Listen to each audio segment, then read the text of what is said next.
네, 여러분 안녕하세요. 연미정입니다. 자, 이번 강의는요, 드디어 여러분 마지막 개념 강의의 종강입니다. 자, 여러분들 오늘 배울 내용은요, 우리가 앞에서 배웠던 내용들을요, 지역사별로 좀 알아볼 거예요. 그래서 이렇게 이제 어느 지역을 주고 여기에서 일어났던 사건이 뭐냐, 이렇게 묻는 문제들이 한능검에서 많이 출제가 되기 때문에 이 파트를 다시 한번 정리해서 좀 보여드리도록 할 거고요. 자, 그 다음에 유네스코 세계문화유산 그리고 세시풍속과 관련된 문제가 한 문제씩 꼭 출제가 됩니다. 이런 부분들 좀 한번 쭉 가볍게 정리해 드리도록 할 테니까요. 여러분들도 너무 어렵지 않게요. 그냥 가볍게 잘 쫓아오시면 되겠습니다. 자, 그러면 내용 들어가 보도록 할게요. 자, 이 통합 주제는요, 여러분 두 문제에서 세 문제 정도가 출제가 되고 있어요. 적지 않은 비중이고요. 그 다음에 이제 기출문제를 위주로 해서 여러분들이 자주 나오는 것들이 있습니다. 그래서 그런 것들 중점적으로 문제를 풀면 충분히 맞추실 수 있기 때문에요. 어렵지 않게 하시면 되겠습니다. 자, 그럼 먼저 이제 지역사별로 좀 다시 한번 되짚어 보도록 할게요. 자, 우리가 이제 요 만주 지역이다 라고 하는 것은 백두산 기점으로 해서 압록강 그리고 이제 두만강 이렇게 흐르는 요 지역, 바로 서간도 지역, 그 다음에 북간도 지역, 또는 우리가 이제 만주 지역이다 뭐 이렇게 이야기를 하는데요. 바로 이제 이 지역에서 한반도 북부에서 일어났던 일 살펴보게 되면 잘 나오는 건 이제 뭐냐면 여러분 요거 하나 체크합니다. 광개토대왕 능비. 광개토대왕 능비 고구려비에서 잘 나오는 게 이제 이 충주고구려비, 중원고구려비라고도 하죠. 이 충주고구려비와 광개토대왕 능비 잘 나오는데요. 이 광개토대왕 능비 같은 경우는 한반도 우리 안쪽 국내에 있지 않다는 겁니다. 중국 쪽에 있죠. 그래서 요거 이제 만주 지역에 있다는 거. 자, 그 다음에 또 일제강점기로 들어가게 되면요, 봉오동 청산리 전투가 여기서 이제 많이 이루어지게 되죠. 그리고 서간도 쪽으로는 경학사, 신흥 무관학교가 설립이 되고요. 또 북간도 쪽에는 중강단, 뭐 서전, 서숙, 명동학교 이런 것들 출제가 되고 있습니다. 그래서 그냥 가볍게 보시면 되겠고요. 자, 그다음에 이제 평양입니다. 평양은요, 너무 지역사 문제로서 단골 주제입니다. 굉장히 잘 출제가 되고 있어요. 이 평양을 굉장히 이제 중요시하게 되는데 그 시점 언제로부터 좀 보시면 좋으냐면 고려시대 파트 보시면 좋습니다. 태조가요, 훈요 10주에서 서경의 중요성을 강조하게 됩니다. 고려의 수도가 어디죠, 여러분?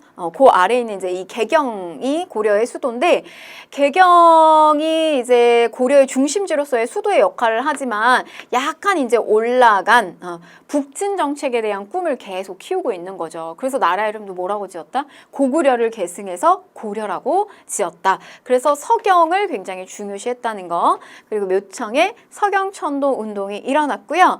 자, 그 다음에 이제 이 평양 일대, 우리 대동강유역 일대에 이 제너럴 셔먼호가 들어오게 되면서 여기에 있는 평양의 주민들하고 이제 싸움이 이루어지겠죠. 그 충돌이 일어나게 되면서 이 제너럴 셔먼호 사건으로 인해서 결국 이제 신미양요까지 연결이 된다는 거. 자, 그 다음에 이제 이 대성학교가 바로 요 평양 일대에서 만들어지게 됩니다. 신민회 쪽에서 안창호 선생님이 만드신 학교죠. 대성학교. 자, 잘 나옵니다. 평양. 뭐 잘 나오냐면요, 조만식 중심이 돼서 일어났던 물산 장려운동 잘 출제가 되고 있습니다. 1920년대입니다.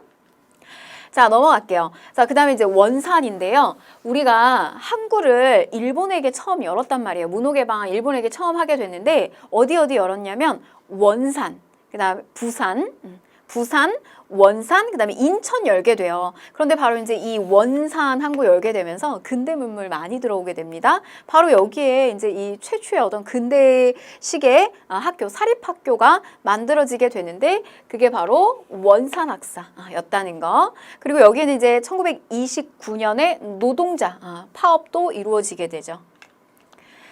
자, 그 다음에 개성으로 내려가서 좀 살펴보게 되면요, 요렇게 조금 이렇게 아래로 내려왔는데 요 개성 일대, 그리고 개성, 이게 이제 나중에는 고려의 수도가 되면서 개경 이렇게 부릅니다. 요게 이제 개성만 중요시했던 것이 아니라 고려는 어디도 중요시했다? 평양도 중요시했다는 거고요.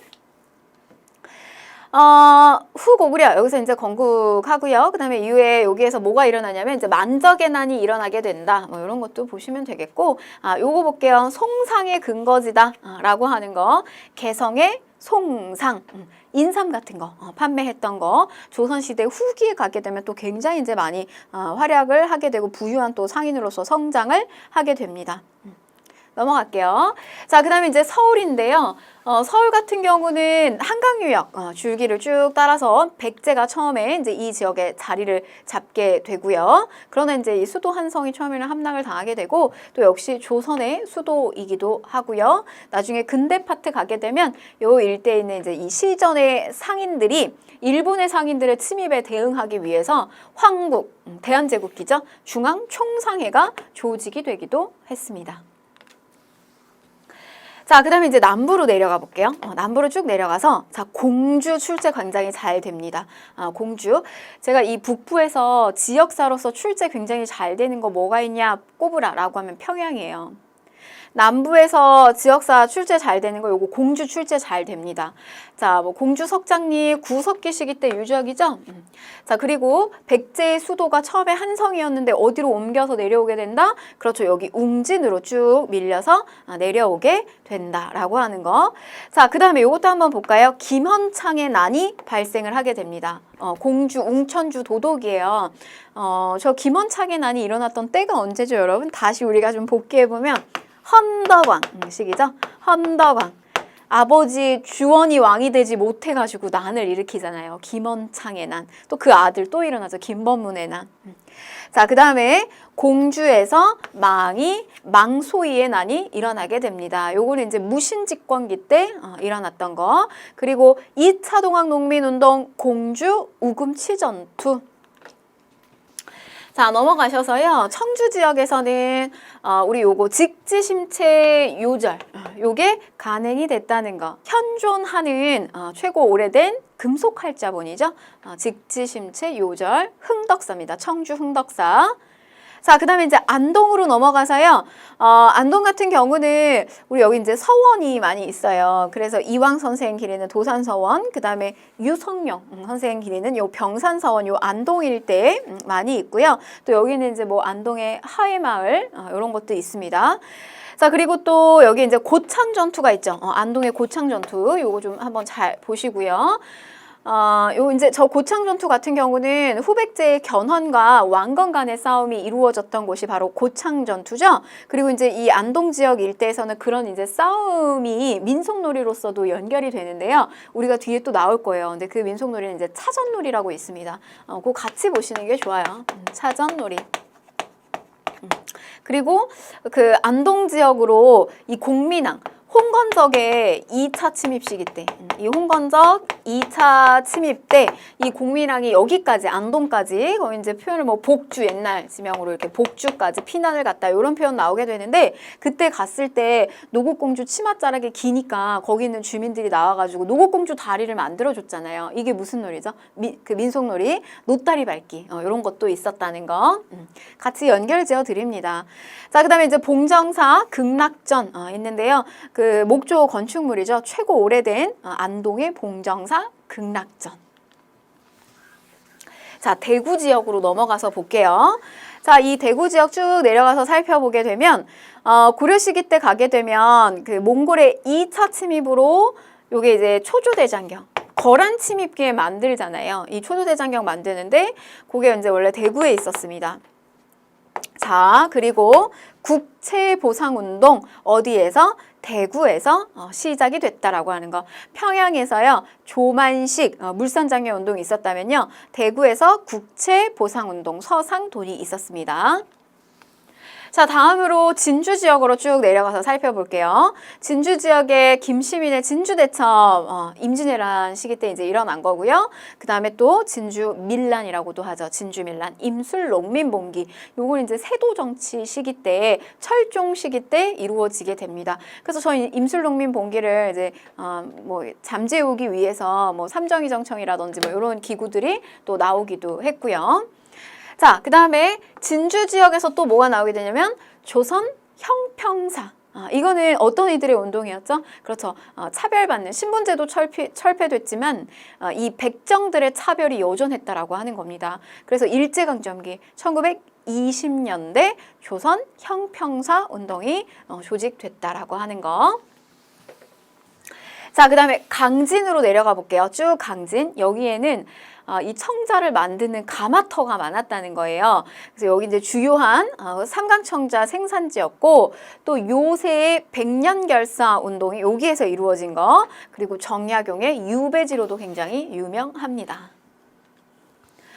자, 그러면 이제 이번에는 섬을 한번 볼게요. 섬. 강화도인데요. 이 강화도 시기 때 우리가 이제 이 전근대 사회에서 외침을 받게 되면 저 강화도로 많이 이렇게 이제 피신을 하는, 그래서 이제 몽골 침입기 때는 임시 수도의 역할을 하기도 했고, 삼별초가 이제 강화도에서 항쟁이 전개가 되기도 합니다. 그리고 이때 이제 팔만대장경 이런 거 이제 조판이 되고요. 또 뭐 조선왕조실록 보관하는 사고도 있고요. 그다음에 이제 강화학파가 형성됐다. 요거는 뭐냐면 정제도를 중심으로 하는 양명학. 그래서 이제 살던 곳이 강화도여가지고 저 강화 일대에서 강화학파가 또 형성되기도 했습니다. 자, 그리고요, 우리 이제 문호 개방을 처음으로 이제 하게 되는 그 어떤 그 조약을 맺게 되는 그 지역이기도 하죠. 일본으로부터 문호 개방을 하게 되는. 근데 이제 여기를 막기 위해서 굉장히 노력을 많이 했잖아요. 근데 그런 어떤 일련의 과정 속에서 터졌던 것이 병인양요, 심의양요, 그리고 운효 사건까지 이루어지게 되면서 결국 근대의 어떤 문호 개방이 이루어지는 곳이기도 합니다. 강화도 조약이 체결됐다라는 거. 자, 그 다음에 이제 울릉도와 독도입니다. 자, 울릉도에 대한 인식, 독도에 대한 인식, 이게 언제부터 있었냐? 자, 지증왕 때부터 시작이 된다. 그래서 이사부가 우산국을 정벌하게 되면서요, 거기에서 이제 부속 섬이었던 저 독도까지 우리의 어떤 관할 영역이었다라고 하는 거. 이것이 이제 세종실록 뭐 지리지에도 보여지고요. 그리고 우리가 이제 근대 파트에 오게 되면 대한제국기 때 칙령 제 41호를 통해서 공론화시키죠. 이거 우리 관할구역이다라고 하는 걸 공론화시킵니다. 섬으로 두지 않고요, 군으로 승격시키게 되면서 이제 지방관도 파견하고 이런 식으로 관할하게 됐다는 거. 그러나 일본이 언제요? 러일 전쟁기입니다. 러일 전쟁기 중에 이거 주인 없다 라고 하면서 불법으로 독도를 자국 영토에 편입을 하게 됩니다. 자, 그 다음에 이제 제주도입니다. 제주도 쭉 밑으로 내려가서요, 삼별초의 마지막 근거지가 되죠. 강화에서 진도, 그리고 진도에서 제주도, 이렇게 넘어가게 된다는 거. 지도 한번 그려볼까요? 그래서 강화에서 진도, 진도에서 제주도, 이렇게 넘어가게 된다는 거. 또 김만덕이라고 하는 분, 정조 시기 때도 이렇게 이제 활동하셨던 분인데 여성입니다. 빈민구제 활동 전개하기도 했고요. 또 여기에서는 그 남한만의 단독 선거를 반대하는 제주 4.3 사건이 여기에서 발생하기도 했다는 거. 자, 그 다음에 이제 기타 섬을 좀 살펴보시면요. 자, 저령도가 있어요. 이제 부산 일대 해당되는 저령도 보시면요. 부산 일대에 있는 요 저령도, 러시아가 여기 이제 석탄기지 만들기 위해서 이 조차 요구를 한 곳인데요. 그런데 이제 결국 독립협회 쪽에서 저지를 하게 됩니다. 자, 그 다음에 이제 이쪽에 진도가 있고요. 그 다음에 여기 이제 완도가 있는데, 요 완도에서 이제 청해진을 설치했다는 거, 장보고에 청해진이 있었다는 거. 자, 그 다음에 이제 거제도가 있고요. 그리고 또 이쪽으로 이렇게 쭉 나오게 되면은, 이쪽에 이제 거문도가 있습니다. 거문도, 여기 이제 거제도가 있다는 거.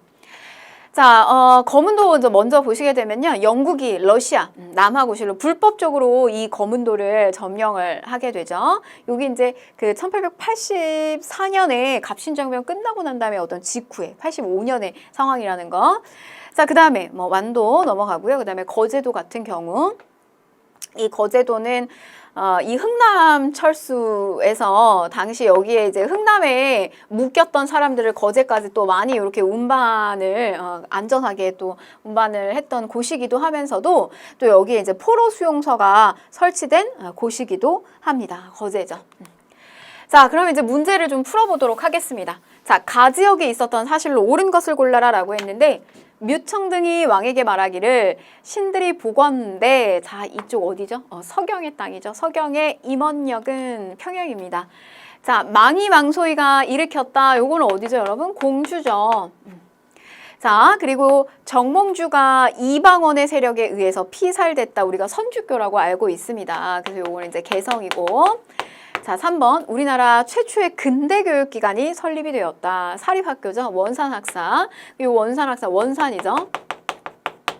몽골의 침입으로요. 황룡사 구층 목탑이 소실되었어요. 여러분 황룡사 이거 누가 만들었죠? 진흥왕.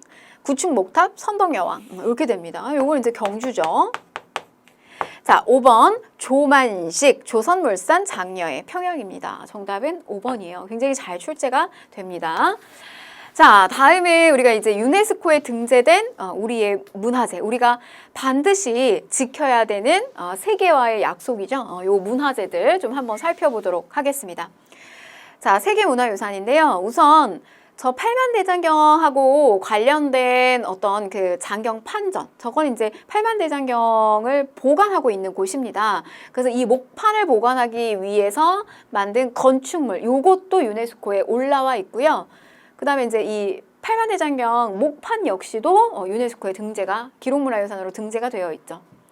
그러니까 저것을 그 팔만대장경판을 판각하고 이렇게 조성한 것 자체도 대단하지만 저게 하나도 썩지 않고 이렇게 습기에 이렇게 뒤틀릴 수도 있고 하잖아요. 썩을 수도 있고요. 그런데 저게 하나도 벌레 먹지 않고 그대로 유지시켰다는 거예요. 그래서 저걸 보관하고 있는 저 장경 판전 역시 굉장히 어떤 과학적인 건축 기술이 반영된 것이다 라고 해서요. 세계 유네스코 문화유산에 등재가 되어 있습니다. 자, 그 다음에 종묘죠, 종묘. 이 종묘는 우리 이 경복궁을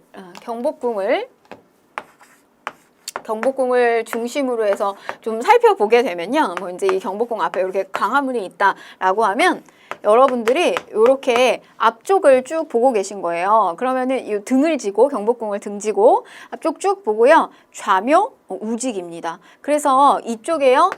좌쪽에 종묘가 있고요. 자, 이쪽에 사직단이 있어요. 그래서 바로 이제 이 종묘 같은 경우 이제 조상의 왕과 왕비 신주, 왕실의 정통성 이런 것들 보여주기 위해서 만들어 놓은 거죠. 그래서 제사 지내기 위한 사당 있었다는 거. 또 그 우리 이 문화유산에는요.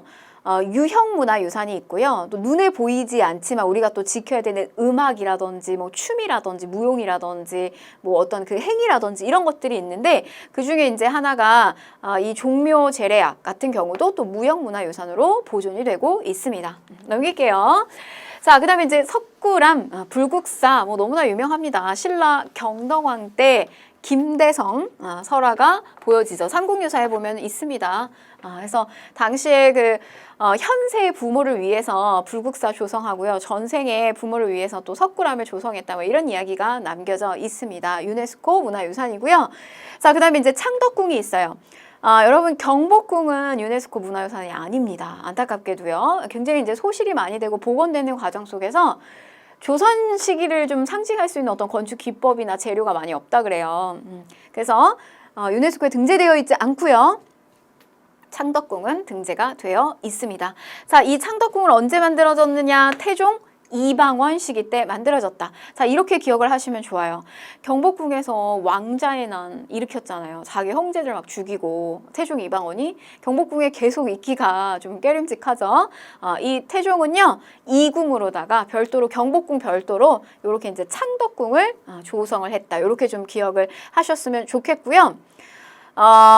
굉장히 아름다워요. 우리 그 경복궁 같은 경우는 우리가 이거 만약에 이제 그 사극의 장면을 좀 떠올린다라고 했을 때 경복궁 같은 경우는 이런 장면이에요. 뭐 전화 아니되옵니다.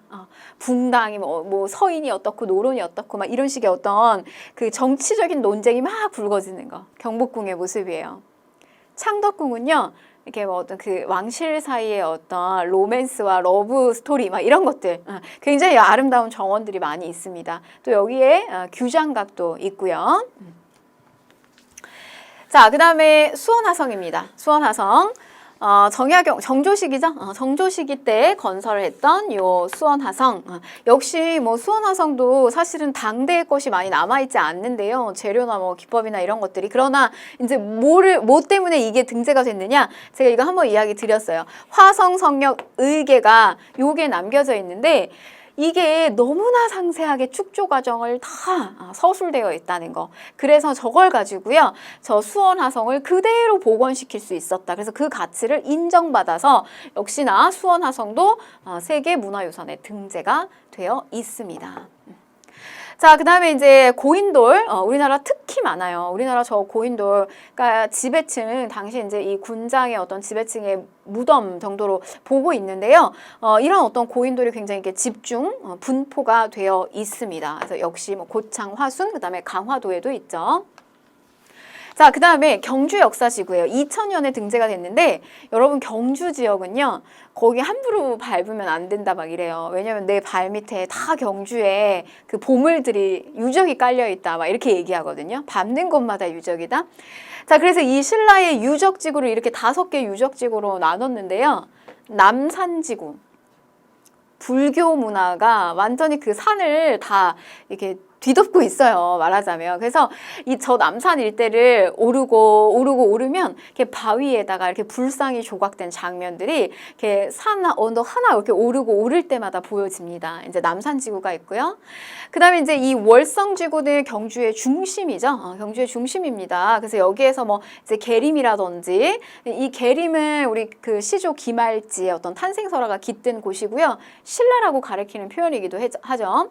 그다음에 이제 안압지, 궁궐, 그리고 뭐 이제 첨성대 요런 것들이 이제 저 월성지구에 많이 보여지고요. 안압지는 여러분 뭐 굉장히 그 아름다운 곳입니다. 그래서 이제 뭐 그 월지라고 하는 것은요. 보면 이렇게 그 달이 비추게 되는데 그 달이 이렇게 연못가에 이렇게 같이 비추는 그 건축물이 너무나 아름다워요. 그래서 요런 어떤 동궁과 월지 같은 경우 꼭 나중에 가보시고 그 다음에 대릉원, 요거는 이제 고분들이 많이 있는 곳입니다. 그래서 저 고분에서도 연인들이 이렇게 많이 가가지고 사진을 굉장히 많이 찍더라고요. 그래서 가을이면 가을, 그다음에 뭐 봄이면 봄, 이렇게 배경 삼아서 많이 찍는데요. 고분이라는 거. 근데 규모가 엄청나게 커요. 그래서 마치 이렇게 동산처럼 뒤를 이렇게 배경 삼아서 찍으시는 분들이 이제 많더라고요. 대릉원지구. 자, 그 다음에 이제 황룡사지구, 여기 황룡사가 있고요. 그 다음에 이제 산성지구는, 요거는 이제 이 방어성이죠. 산성지구 5지구로 구성이 되어 있다는 거. 자, 그 다음에 이제 제주도, 화산섬, 용암동굴, 요런 것도 최초의 자연유산 지구입니다. 제주도. 자, 그 다음에 이제 조선의 왕릉, 왕하고 왕비 추존된 이런 이제 무덤, 부속시설 같은 것들도 문화유산 등재되어 있고요. 그 다음에 이제 마을도 등재가 되어 있어요. 유교적 양반 문화를 그대로 간직하고 있는 거, 우리가 볼 수 있는 거. 그 이제 대표적인 게 안동의 화해마을, 또 경주의 뭐 양동마을이 있습니다. 그다음에 또 남한산성 역시 요 이제 조선시대 유사시 대비하여 우리 이 남한산성은 병자호란 때 저 남한산성에서 이제 갇히게 되죠. 요 지역 산성도 유네스코에 등재가 되어 있고요. 자, 그다음에 우리가 이제 경주가 처음에 앞장서서 2000년에 등재가 됐는데 이에 질세라 사실은 이제 백제지구도 유적지구도 2015년에 등재가 됩니다.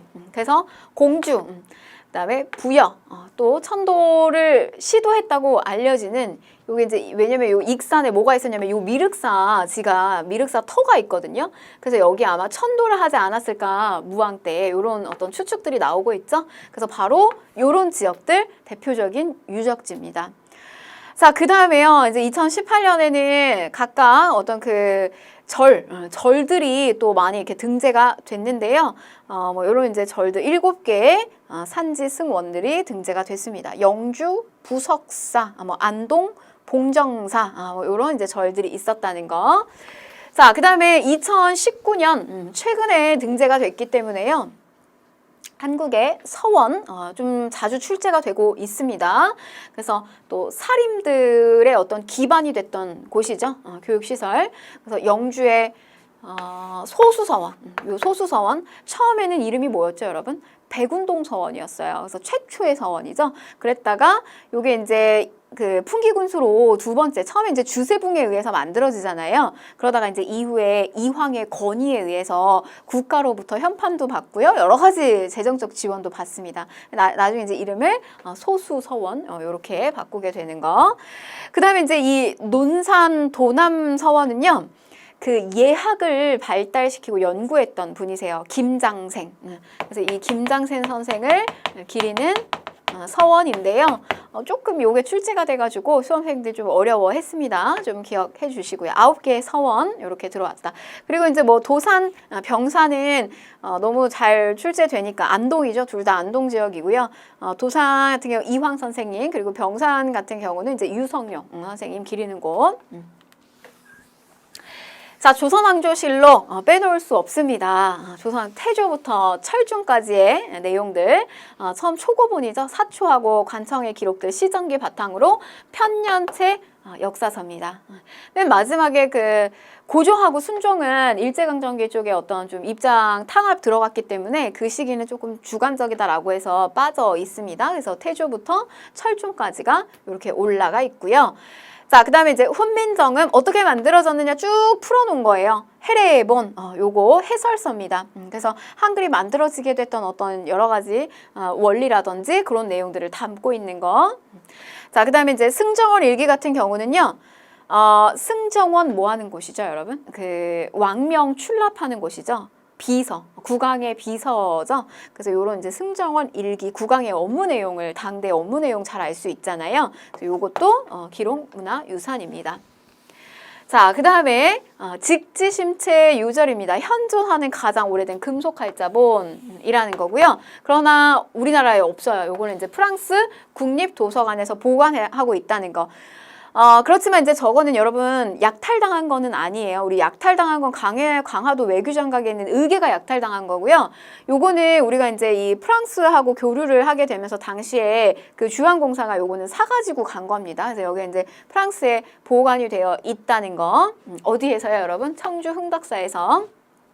자, 그 다음에 요게 이제 제조대장경, 뭐 고려대장경 뭐 이렇게도 이야기하는데요. 초조대장경 만들었는데 소실됐잖아요. 몽골 침입 때. 그래가지고 그 소실된 것을 다시 만든 것이 8만 대장경이죠. 그래서 요거 역시도 등재가 되어 있죠. 기록문화유산으로 등재가 되어 있습니다. 그리고 역시 조선 왕실의 중요한 여러 가지 행사들을 글하고 그림하고 요거 두 가지를 가지고 보기 쉽게 이렇게 다 기록한 의례서가 바로 의계죠. 의계. 자, 그 다음에요, 요거 하나만 다시 좀 갈게요. 요 의계는 여러분 우리가 이 외교장각에 있었던 것이 또 많이 이렇게 약탈 당했다라고 하는 거, 당시에 그 병인양요 때 많이 약탈을 당하게 되죠. 근데, 이게 나중에 그 프랑스의 역사학 연구자였던 우리나라 이제 한국인입니다. 당시 이제 거기에 유학가 계셨던 그 박변선 박사님이 이거를 다시 이렇게 환수해 오는데 엄청나게 많은 노력을 하세요. 그래가지고 결국에는 2011년 무렵에 환수하는데 성공을 하게 되는데 갱신을 하면서 이제 영구 임대하는 형식으로 결정이 나게 됩니다. 의계. 자, 그 다음에 동의보감. 동의보감이죠. 요거는 이제 광해군 시기 때 임진왜란 끝나고 나서 만들어지게 되는 의학 백과사전이고요. 자, 현대사 기록물도 들어가 있어요. 5.18 기록물 여러 가지 사진부터 시작해서 기록들. 자, 그 다음에 일성록이 있는데요. 요 일성록은 뭐냐면 정조가 세손 시절부터 쓴 일기예요. 근데 이거는 세계에 유례가 없는 거예요. 그러니까 뭐냐면 왕이 자기가 중심이 돼가지고 왜 우리 일기 쓸 때 나는 오늘 뭐 했다 이렇게 정말 내가 주어가 돼서 쓰잖아요. 근데 뭐 조선왕조실록이나 이런 거는 보게 되면 사실은 어떻게 보면 사관이 삼자가 당대에 기록하는 거잖아요. 근데 이거는 왕이 자기가 스스로 쓴 기록이란 말이에요. 일기란 말이에요. 그래서 이렇게 그냥 이제 정조 시기 때 쓰기 시작했는데 이게 그 다음에 이제 후손이나 왕한테 굉장히 어떤 여러 가지 전달을 교훈으로 남기기가 너무 좋은 것들이 많아서 뭐 이후에 이제 순종 때도 이렇게 쓰게 됩니다. 순종 때까지. 이게 이제 기록문화유산으로 등재가 되어 있다는 거. 자, 그 다음에 현대사, 새마을운동 기록물. 우리 앞에서 현대사 5.18 있었고요. 그 다음에 새마을운동 기록물이 있고요. 또 임진왜란 난중일기라든지 또 한국의 유교 책판. 자, 현대사 기록물 이산가족 찾습니다. 라고 하는 요 기록물도 현대사 기록물로 등재가 되어 있습니다. 자, 그 다음에 뭐 이제 조선 왕실의 그 도장이에요. 저 어보는 저 도장 그리고 그 교서 이런 것들도 등재가 되어 있고요. 또 조선 통신사 기록물. 그래서 이게 이제 12회 정도가 파견이 되는데 한 번 갈 때마다 엄청나게 많은 몇백의 인원이 간다고요. 그리고 뭐 1년, 길면 1년 정도까지 머물게 돼요. 그래서 문화적 교류를 굉장히 많이 하다 보니까 그런 것들이 이제 남겨진 기록들이 우리에게 굉장히 이제 소중해야 하기 때문에 요것도 기록유산으로 등재가 되어 있다는 거. 자, 그 다음에 국채보상 운동 기록물입니다. 국채보상 운동 기록물. 자, 문제 한번 풀어볼게요. 자, 다음 책에 대한 설명으로 옳은 것을 골라라. 직지심체 요절이네요. 자, 내용 보시면 자, 정답 몇 번일까요, 여러분? 주자소. 주자소를 설치하였다. 여러분, 이 주자소가 설치가 되는 거 활자 만드는 거잖아요. 이게 활자 만들어서 인쇄하는 거, 금속 활자로. 이거 태종시기 때 나오잖아요. 요거는 이제 관련성이 없고요. 자, 그 다음에 조선 시기로 들어가니까 자, 그 다음에 2번 신미양요 때 약탈 아닙니다. 이거를 여러분 자꾸 이제 장난을 치는 게 신미양요 또는 병인양요 때 약탈됐다. 근데 이거 약탈된 게 아니라고요. 자, 그 다음에 3번 불국사 3층 석탑 안에서 발견되었다. 요거는 이제 무구정광 대다란이경이고요. 자, 4번 청주 흥덕사 금속활자로 간행이 되었다. 세계 기록유산으로 해인사에 보관되어 있는 것은 팔만대장경이죠. 자, 가에 대한 설명으로 옳은 것을 보기 위해서 골라라 라고 했는데 해인사에 보관되어 있는 가의 우수성을 알리기 위해서 축전을 개최합니다. 자, 경남 합천 해인사에 있는 거 팔만대장경이죠. 자, 주자수에서 제작을 담당하였다. 요거 아니고요. 다 고려 우리가 문화유산이고요. 니은 거란격태 염원을 담아서 만들었다. 요거는 초조대장경이죠. 자, 최씨 무신정권의 후원으로 제작되었다. 그래서 이제 최후 시기 때 맞는 내용이고 유네스코 세계 기록유산으로 등재가 되어 있습니다. 정답은 디귿하고 리을이 되겠습니다. 자, 다음 기출주제 마지막 70주제입니다. 세시풍속과 민속놀이인데요. 자, 내용 보실게요. 가볍게 보세요. 여러분 이 세시풍속과 민속놀이는요. 기출문제 위주로 좀 보시고요. 그리고 여러분 이 파트는 우리의 어떤 그 1년의 한 해를 보내면서 그 시간마다 가족들과 함께 보내는 명절들이 막 끼어 있어요. 그리고 이때 실시되는 아직까지 남아있는 어떤 우리의 놀이 같은 것들 그런 것들 이제 떠올리시면서 가볍게 공부하시면 되겠습니다. 자, 설날에 뭐 하나요, 여러분?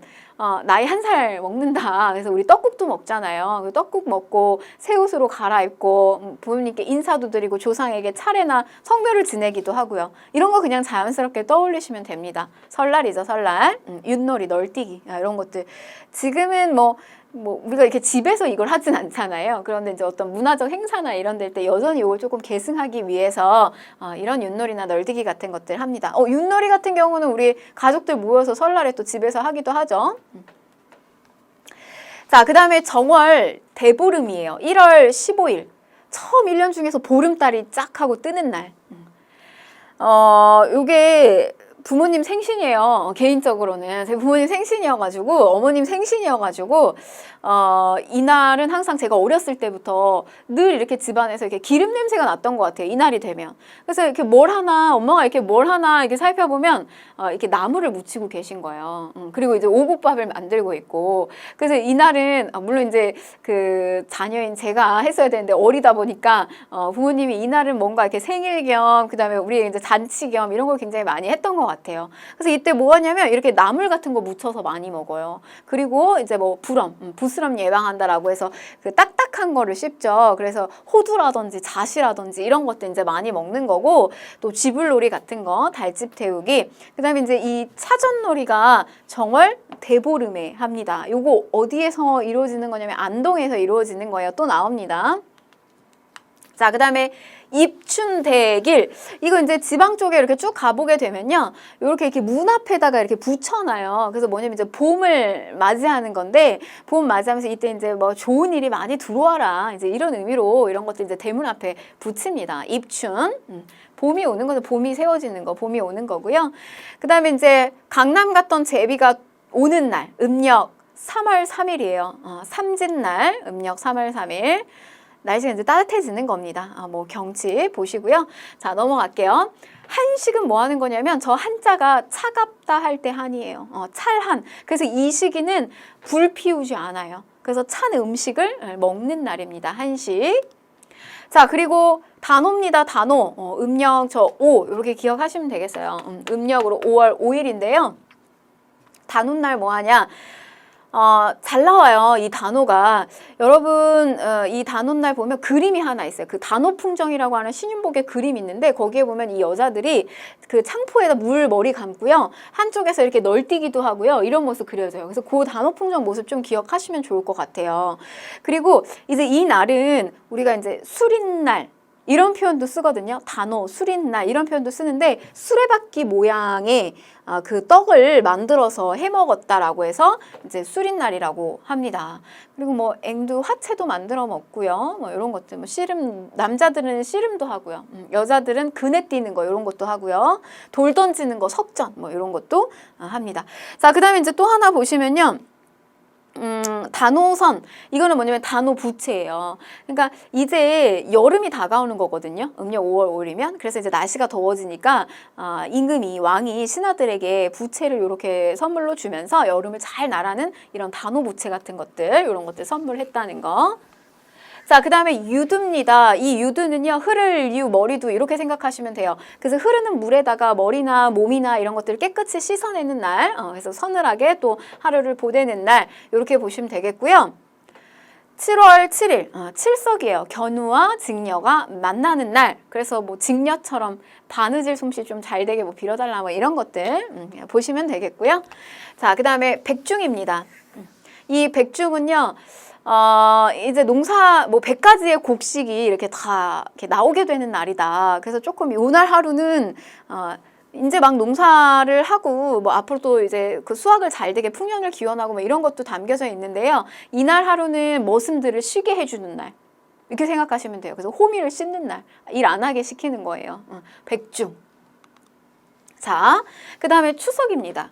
추석. 우리도 이 추석의 명절을 즐기잖아요. 한가위라고도 부르죠. 그래서 이때는 이제 수확을 한 어떤 여러 가지 이제 뭐 곡식이라든지 맛있는 음식들이 아주 풍족한 그런 달이죠. 뭐 먹죠, 여러분, 이때? 이때는 이제 송편을 만들어 먹기도 하고요. 그 다음에 뭐 줄다리기라든지 씨름이나 강강술래 같은 것들도 많이 했다는 거. 그래서 뭐 이제 추석에는 송편을 많이 빚어서 먹고요. 또 송편을 잘 만들고 막 이렇게 얘기하면은 뭐 예쁜 자식을 낳는다 뭐 이런 어떤 우리만의 또 이야기들도 있고요. 자, 그 다음에 입동입니다. 이 입동은 겨울이 들어가는 거, 겨울이 시작되는 거. 그럼 이때 뭐 하겠어요? 김장 담그는 거예요. 입동 때. 우리 아까 앞에는 입춘이 있었고요. 여기는 이제 입동. 자, 그 다음에 동지, 그냥 팥죽 기억하세요. 우리 동지 때 1년 중에서 가장 밤이 길고 낮이 짧은 날인데 귀신 쫓는다 이러면서 이 붉은색의 귀신을 쫓는 이 팥죽을 또 먹기도 했다라고 하는 겁니다. 자, 그 다음에 이제 민속놀이 이어서 보실 텐데요. 이 민속놀이는 아까 앞에서 중간중간 나왔습니다. 대보름에 저런 이제 쥐불놀이 같은 것들, 뭐, 그리고 뭐 달집 태우는 거, 또 뭐 차전놀이, 요거 한번 보세요. 잘 나옵니다. 태조 왕건이요. 안동 사람들 지원 받아가지고 우리가 공산전투에서 왕건이 깨졌잖아요.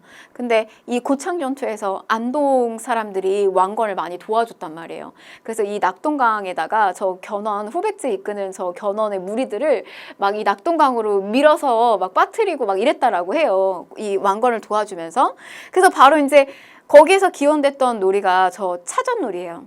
양쪽에 서로 상대편이 두 편이 나뉘어서 동체라고 하는 큰 이렇게 이제 참나무를 가지고 이렇게 큰 끈을 만들어냅니다. 그래서 그 끈을 가지고 이제 서로 잡아당기면서요. 말하자면 이제 겨루기를 하는 거예요. 자, 그 다음에 이제 그네뛰기. 단오 풍정 제가 기억하라고 했죠. 그래서 그 단오 풍정 그림에서 부녀자들이 그네 뛰면서 노는 거, 이런 것들, 그리고 머리 감는 거, 또 석전, 돌팔매질 하면서 겨루는 놀이들, 이런 것들이 있었다는 거. 자, 그 다음에 이제 강강술래가 있는데요. 이 강강술래의 기원은 요런 한 가지의 이야기가 있어요. 어떤 이야기가 있냐면, 임진왜란 때 이순신이요. 우리 이순신이 결국에 모함을 받아가지고 백의종군 하게 되잖아요. 근데 이 백의종군 했을 때 원균이 그 칠천량 전투를 통해서 이제 박살이 난단 말이에요. 근데 그리고 나서 이순신이 다시 들어오게 되는데 그때 받았던 배가 뭐 거의 이제 뭐 13척 뭐 이렇게밖에 남지 않아서, 그리고 뭐 남성들도 다 많이 여기저기 흩어지고 막 이러다 보니까 일본에 비해서 우리의 너무 군대 수가 적은 거예요. 그래서 이제 사람을 많게 보이게 하기 위해서 당시에 저렇게 이제 부녀자들이 손을 잡고서네 쭉 이렇게 돌아가면서 사람이 많게 보이게 하는 저런 강강술래를 했다라고 하는 게 이제 여기서 기원이 됐다라고 하는 이야기가 있습니다. 강강술래. 자, 그리고 뭐 승경도놀이. 승경도는 뭐냐면요, 이게 그 경자는 관직을 이야기하는 거예요. 경은. 저 승은 오를 승자예요. 그래서 관직에 오르는 놀이예요. 근데 주로 양반의 자제들이 많이 했습니다. 뭐냐면은 어렸을 때부터 우리가 보면 품계가 9개가 쭉 있잖아요. 1품부터 9품까지 9개가 쭉 있단 말이에요. 근데 이걸 어렸을 때부터 훈련시키는 거예요. 네가 앞으로 합격해서 들어갈 관직의 자리다. 이러면서 이제 빠르게 이제 오르는 거, 관직에 오르는 거, 그런 것들 이제 놀입니다. 재밌는 놀이고요. 자, 그 다음에 이제 노다리 밟기 있었다. 자, 어디에서? 자, 역시 요거 안동에서 대보름날에 했던 놀이입니다. 요게 이제 일화가 노국공주가 갈 때 그 개울 물 적시지 말라고 하면서 이제 마을에 이제 이렇게 주민들 소녀들이 나와가지고 공주 건너가게끔 노국공주 다리를 만들어줬다는 겁니다. 안동이고요. 자, 그러면 문제 풀어보도록 하겠습니다. 자, 가에 들어갈 세시풍속에 대한 설명으로 옳지 않은 것을 골라라 라고 했는데요. 자, 1년 중 양기가 가장 왕성한 날이고요. 이날을 속칭하여 수린날, 술이란 말로는 이렇게 이제 뭐 맵쌀가루 넣고 수레바퀴 모양으로 떡을 만든다. 우리 여러분 떡집 가면 이렇게 수레바퀴 모양의 떡들이 많이 있어요. 근데 이게 이날 먹는 겁니다. 언제 먹는 거냐면 간호에 먹는다는 거. 자, 그 다음에 그럼 문제를 볼게요. 앵두로 화채, 앵두 넣어서 화채 먹는 거 이런 것도 있고요. 단오풍정 제가 기억하라고 했습니다. 그래서 창포에 머리만 이렇게 감는 그 여성들의 모습 보여지고, 한쪽에서는 뭐 그네 뭐 이런 것도 이제 보여지죠. 남성들은 씨름하고 있고요. 자, 그 다음에 이제 이 임금이 신하들에게 부채를 나누어주는 단오부채, 이런 것들, 여름을 맞이하니까 이런 단오부채가 필요했다라고 하는 거 5번이 맞는 내용이고요. 자, 들판에 쥐불놀이 하는 것은요, 요거는 그 정월 대보름. 그래서 뭐 우리가 딱딱한 거, 보름, 부스럼 나지 않게 딱딱한 음식들 먹는 거, 그 다음에 나물 묻혀서 먹는 거, 그때 이제 민속놀이 뭐 이런 쥐불놀이 같은 것도 있었다라고 하는 겁니다. 그래서 정답은 3번이고요. 자, 요렇게까지 해서 우리가 살펴봤고요. 통합 주제에서 잘 출제되는 거 좀 볼게요. 우선 지역사로는 진주가 출제가 좀 많이 되는데, 요거 이제 2회에 출제가 됐습니다. 진주 지역에서 진주 임술농민 봉기 뭐 이런 것들이 일어났고요. 그 다음에 임진왜란 때 진주대첩 뭐 이런 것들이 있었고요. 자, 역시 2위는 평양입니다. 평양이 굉장히 출제가 잘 됩니다. 요거는요, 아마 이제 지역사로 분리를 해서 이렇게 3회 출제됐다, 아마 이렇게 체크를 하셨을 텐데, 이게 실제로는 뭐 정치사나 이런 데 곳곳에서 많이 잘 출제가 되고 있으니까요. 눈여겨서 좀 잘 보시고요. 자, 마지막 1위는요. 자, 독도입니다. 자, 역시나 우리가 이 한능검 공부해야 되는 이유, 우리의 영토와 역사를 잘 지키자 라고 하는 어떤 그런 문제의식, 그런 것들을 사실은 고양시키기 위해서 이 한능검이라고 하는 시험도 적극적으로 사실 국가 차원에서 시행을 하고 있잖아요. 그래서 독도 문제 굉장히 많이 또 출제가 됐다는 거. 좀 그 대한제국기의 근대 파트, 이런 시점으로 공부를 좀 잘 하시면 되겠습니다. 자, 우리가 이렇게 해서요, 쉽게 배우는 한국사 능력검정, 개편된 심화, 개념 정리를 모두 마쳤습니다. 자, 굉장히 사실 여러분 우리가 이게 총 그 OT까지 포함을 해서요 34강이라고 하는 그 강의인데 이게 많으면 많을 수도 있고요. 사실은 그렇게 우리 한국의 전체 역사를 다루기에는 굉장히 적은 강의 수입니다. 더 많은 내용을 좀 알려드리고 싶었지만 시험에 조금 출제 빈도가 높은 거 이런 위주들로 여러분들께 좀 소개를 드렸어요.